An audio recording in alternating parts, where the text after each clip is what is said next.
कोई भी इंसान जो है वो आसानी से, स्पेशली कोई भी औरत आसानी से घर नहीं छोड़ सकती जो माँ होती है, लेकिन इन लोगों ने हमें इतना मजबूर कर दिया कि 6 साल से हम लोग इनके जॉब कर रहे हैं, लेकिन इन्होंने हमें परमानेंट नहीं किया। और अब हम ये 6 साल का सिला क्या दे रहे हैं, ये कह रहे हैं कि हम आपको निकाल के नई भर्तियाँ रखेंगे। क्या ये जुल्म नहीं है? ये जो रियासत मदीना के दावेदार है, क्या ये रियासत मदीना इनकी? मेरा इनसे एक यही सवाल है, इनको हम सब औरतों पे और इन छोटे बच्चों पे जो है वो रहम नहीं आ रहा, जो ये इस तरह के इक़दाम कर रहे हैं और हमसे ये काम करवा रहे हैं। ठीक कहा था, हमारी हुकूमत का मिशन है कि हमने नई नौकरियां देनी है, आप परेशान ना हो।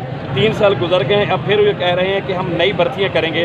जब नई भर्तियां करनी है तो पुराने तजर्बाकार लोगों को ही रखा जाए, फिर ये नई भर्तियां क्यों कर रहे हैं? पता नहीं उनके क्या अज़ाइम है।